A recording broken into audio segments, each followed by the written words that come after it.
कटरा नगर पंचायत के गौरा वार्ड में संविधान दिवस के अवसर पर बाबा साहब भीमराव अंबेडकर जी की तस्वीर पर माल्यार्पण कर देश के महापुरुषों को याद किया गया। इस अवसर पर यहां पर मेले का आयोजन किया गया। अपना दल कमेरावादी पार्टी के युवा नेता राजेंद्र पटेल फौजी के द्वारा यहां पर एक भव्य व्यवस्था मेले के रूप में दी गई। यह कार्यक्रम रानीगंज विधायक डॉक्टर आर.के. वर्मा की उपस्थिति के बाद और भव्य हो गया।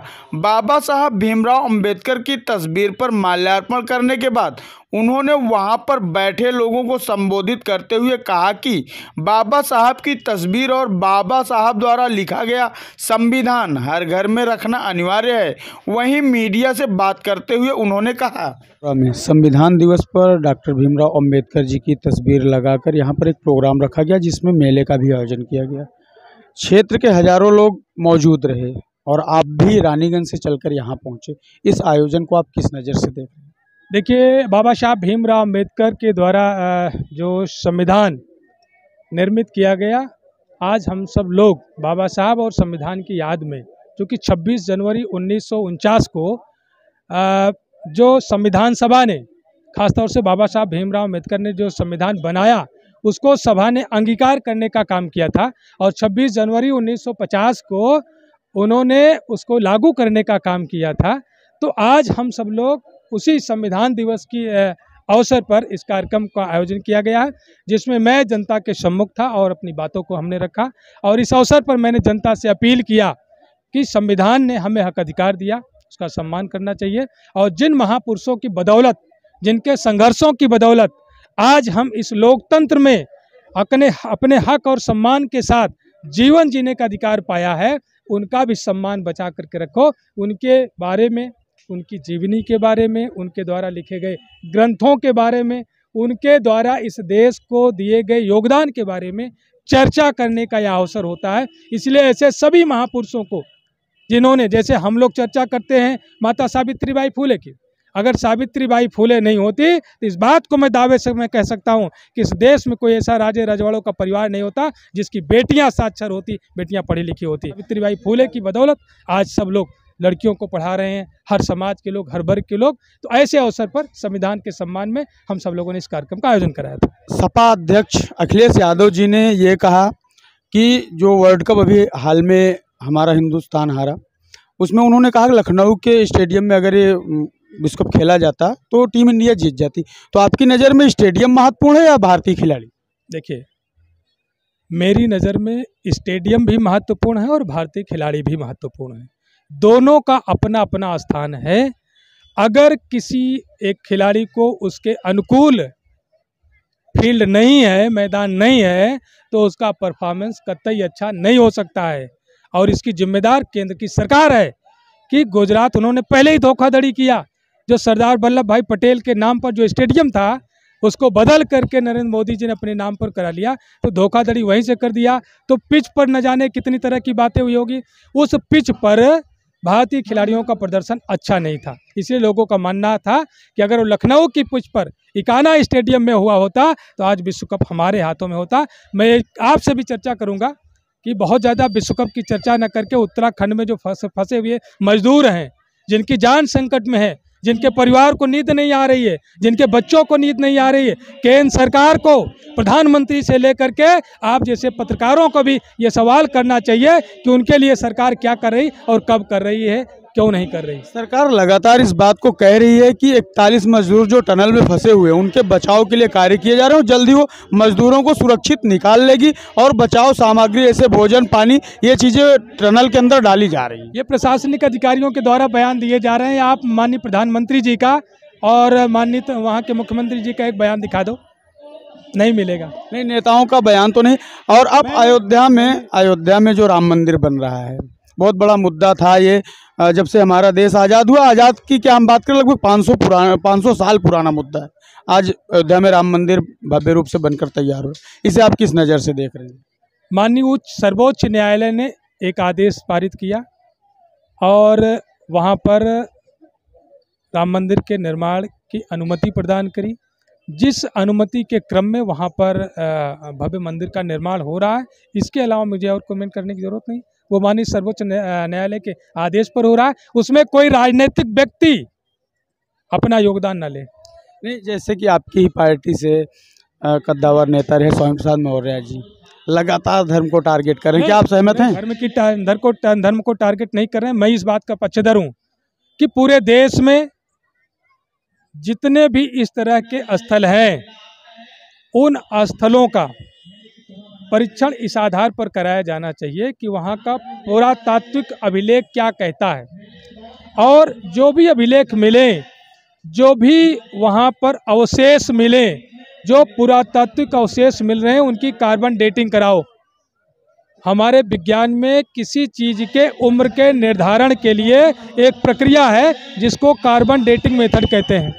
कार्बन डेटिंग मेथड से आप ये पता कर सकते हो कि जो पत्थर मिला है उस पत्थर की उम्र कितनी है, उसके बाद उसका डिटर्मिनेशन करके वो किस काल का रहा होगा, वह मूर्ति किस काल की है, वह पत्थर किस काल का है, आपको पता चल जाएगा। ये कोई विवाद का विषय नहीं है। इसीलिए हमने अभी कह दिया कि जहाँ पर तर्क और विज्ञान नहीं है वो सब अंधविश्वास है। अच्छा, जातीय जनगणना की बात हो रही, लगातार राजनीति में हलचल मची हुई है जातीय जनगणना को लेकर, तो आपकी नज़र में, आप एक शिक्षित विधायक हैं, ये कहने में मुझे गर्व होता है कि आप विश्वनाथगंज विधानसभा की बागडोर संभाले रहे और एक शिक्षित विधायकों में आपकी गिनती होती है।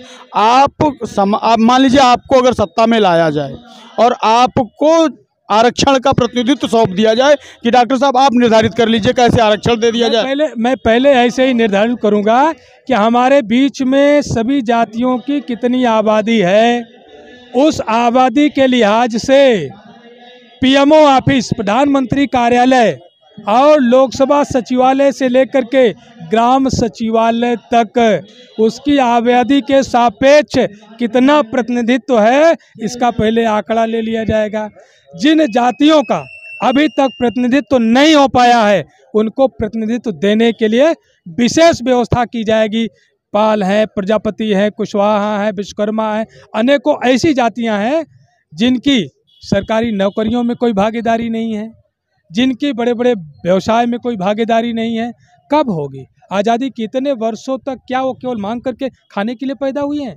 क्या मुफ्त का राशन तोड़ने के लिए पैदा हुए हैं? नहीं, हक के साथ, सम्मान के साथ अवसर लेने के लिए पैदा हुए हैं। और अवसर देने की बात करते हैं हम, आरक्षण से अवसर देने की बात कर रहे हैं। जिन जातियों का प्रतिनिधित्व अभी नहीं हो पाया है, अभी आप जितने भी संवैधानिक संस्थान हैं, जितने भी बड़े बड़े एजुकेशनल इंस्टीट्यूट हैं, आप जितने भी विश्वविद्यालय हैं, वहाँ पर देख लो कितने एचओडी हैं, कितने विभागाध्यक्ष हैं, कितने प्रोफेसर हैं, वहाँ पर उनकी तादाद कितनी है, बड़े बड़े ऑफिस में उनकी तादाद कितनी है, न्यायालयों में उनकी तादाद कितनी है। तब आपको मिलेगा कि इस देश में बड़े पैमाने पर ऐसे लोग हैं जिनका प्रतिनिधित्व ऊपर कहीं है ही नहीं है। और हम जातिवार जनगणना इसीलिए चाहते हैं कि पहले अगर हम शासक हैं, हम राजा, इस लोकतंत्र में शासक हैं, तो हमारी पहले जिम्मेदारी बनती है कि हम देखें कि इस देश का कौन सा नागरिक भूखा सो रहा है, कौन सा नागरिक अवसर से विहीन है, कौन से नागरिक को अभी तक अवसर नहीं मिल पाया, किसके बच्चे भी विश्वविद्यालय में नहीं पढ़ पाए। हम ऐसे लोगों को अवसर देने की बात करते हैं और वो जातिवार जनगणना के बगैर नहीं हो सकता। नो वे, कोई रास्ता नहीं है। जैसे अभी तक कांग्रेस की सरकार सत्ता में रही, अब एनडीए गठबंधन में के आप मेंबर भी बनेंगे लोकसभा में, एनडीए गठबंधन शायद संभव है कि हो जाएगा आपकी पार्टी से, तो कांग्रेस की सत्ता ज़्यादातर भारतवर्ष पे राज की है और हमारे उत्तर प्रदेश में भी सपा की सरकार रही है, शायद भाजपा से ज़्यादा समय तक राज की है। तो ऐसे समय में जातिगत जनगणना जैसी बातें उभर कर क्यों सामने नहीं है? इसलिए देखिए, आपको शायद गलतफहमी है। जातिगत जनगणना का मामला आज से नहीं चल रहा है, 1981 से चल रहा है। आप लोकसभा की कार्रवाई को देखें और जितने भी बड़े नेता हों, आप शरद यादव के उस दिन का भाषण आप सुन लीजिए लोकसभा का, आप मुलायम सिंह यादव का सुन लीजिए, आप नीतीश कुमार जी का भी सुन लीजिए, सब लोगों ने जातिवार जनगणना की बात करी। लेकिन यह विषय केंद्र का होता है, क्योंकि जो जनगणना कराने का अधिकार है वह हर 10 वर्ष पर कराने का अधिकार केंद्र के पास होता है और केंद्र जनगणना कराती है। 2011 में जो जनगणना कांग्रेस ने कराई थी, उसमें यह व्यवस्था मांगी गई थी कि जातियों का कालम हो, जाति और उनके आर्थिक हैसियत का कालम हो, लेकिन किन्हीं परिस्थितियों में सरकार ने उसको या तो कराया नहीं या उसको डिस्क्लोज करने का काम नहीं किया गया। इसलिए भी उस समय भरोसा दिलाया गया था। आप लोकसभा की कार्रवाई देखें कि जब जातिगत जनगणना 2011 की कराई जा रही थी, पिछड़े समाज के सभी बड़े नेताओं ने इस बात को कहा था कि इस जातिगत जनगणना इस जनगणना में जातिवार जनगणना कराई जानी चाहिए, उनका आर्थिक और शैक्षिक कालम भी उसमें होना चाहिए। लेकिन सरकार ने नहीं कराया, इसलिए यह मांग आज और प्रबल होती है। क्योंकि जिस चीज़ को आप जितना दबाओगे उतना ही शक्ति से उसका सामना करेगा, उतनी ताकत से उभरेगा। तो जातिवार जनगणना कराने के लोगों ने विरोध किया, दबाया, इसलिए और ताकत से उभर रहा है। आप सोचे, अभी हमने उल्लेख किया ना कि 1953 में काका कालेलकर आयोग बना, लोगों ने बार बार दबाया और उसके बाद क्या हुआ, लोगों ने लड़ाई लड़ी, उनको हक अधिकार मिला। तो जातिवार जनगणना भी कराया जाएगा, हमारा लक्ष्य है।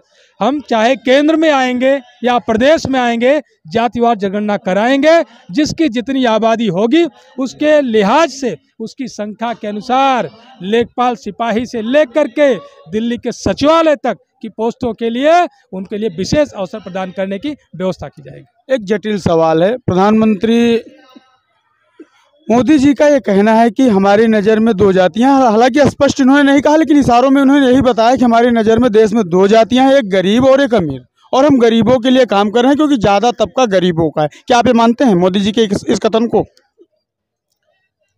मोदी जी का कथनी और करनी ये जनता देख रही है। उन्होंने ये कहा था कि हम गरीबी मिटाने के लिए काम कर रहे हैं, किसानों की आमदनी को 2 गुना करने के लिए संकल्प लिया कहा था, 2 गुना आमदनी करने के लिए कहा था। आज तक इनका डीएपी खाद हो, यूरिया खाद हो, इंसेक्टिसाइड हो, पेस्टिसाइड हो, किसी के दाम में कोई गिरावट नहीं आई। लागत किसानों की फसलों की 2 गुना हो गई। ये मोदी जी ने कहा था ना, तो उन्होंने जो कहा क्या पूरा किया क्या? लेकिन वहीं पर अब आप कल्पना कर लेना कि माननीय प्रधानमंत्री जी किसके लिए काम कर रहे हैं। जो अडानी की गैस इनके घर में आती थी 2014 के पहले 390 रुपए की थी, 390 रुपए का सिलेंडर। आज पूरी दुनिया में ना तो उसमें मैन पावर की कीमत बढ़ी, ना तो क्रूड ऑयल की कीमत बढ़ी, जो उसका जो रॉ मटेरियल है उसकी कीमतें नहीं बढ़ी, लेकिन 390 का सिलेंडर 1100 पार करा दिया था, 1100 पार करा दिया गया। अब मैं पूछूं कि पहले 390 में इतनी कमाई कंपनी को वैसे ही होती थी और 3 गुना ज़्यादा। अगर अडानी की गैस की कीमत 3 गुना कर दी गई, अगर हम मोटा मोटा 400 ले ले और 400 से 1100 1200 कर दी गई, तो इनके गेहूं और धान का न्यूनतम समर्थन मूल्य 3 गुना क्यों नहीं किया गया भाई? इनके आलू का न्यूनतम समर्थन मूल्य क्यों नहीं किया गया? अगर आप गरीबों की बात करते हैं तो इनके फसलों का न्यूनतम समर्थन मूल्य 5 गुना करना चाहिए था और उद्योगपतियों का 3 गुना करते तो बात समझ में आती। लेकिन अब आप मुझे बताओ कि सरकार उद्योगपतियों के लिए काम कर रही है या गरीबों के लिए काम कर रही है? प्रमाण आपके सामने है, आप निर्णय कर सकते हो। कानून व्यवस्था जो उत्तर प्रदेश की है, बाबा के राज में जो बुलडोजर सरकार चल रही है, उनका ये मानना है कि कानून व्यवस्था को हम सुधरे चला रहे हैं और कानून व्यवस्था को देखकर कानून की दहशत से अपराधी प्रदेश छोड़ रहे हैं या तो मुंह पर पहुंचा दे रहे हैं। ये बात बार बार भारतीय जनता पार्टी के नेता कहते हैं कि अपराधी प्रदेश छोड़ करके भाग गए हैं, अपराधी प्रदेश छोड़ करके भाग गए हैं। तो रोज समाचार पत्र जब हम लोग पढ़ते हैं तो जो हत्याएं हो रही हैं अपराधी नहीं हैं, तो क्या लोग संत लोग निकल करके हत्या कर रहे हैं क्या? ये सवाल का जवाब दे दो। नहीं, आपकी पार्टी से स्वामी प्रसाद मौर्य ने तो वैसे ही संतों को आतंकवादी का तमगा दे दिया। मैं संतों को आतंकवादी नहीं कह रहा हूँ, अच्छे संत भी हैं और बुरे संत भी हैं। ये समाज है, सृष्टि है। अगर आपके सामने आम का पेड़ है तो बगल में बबूल का भी पेड़ है। अच्छे लोग भी हैं, बुरे लोग भी हैं। ना किसी जाति में, ना किसी मजहब में, ना हर कोई अच्छा होता है और ना हर कोई बुरा होता है। अच्छे बुरे हर जगह होते हैं, इसलिए उस पर मेरा कोई कमेंट नहीं है। लेकिन मेरा मानना है कि अगर सरकार ये कह रही है, भाजपा के नेता गला फाड़ करके कह रहे हैं कि सारे अपराधी प्रदेश छोड़ करके भाग गए, तो जितने अपराध हो रहे हैं, जितनी हत्याएं हो रही, वो कौन कर रहा है? इसका मतलब सरकार के लोग कर रहे हैं।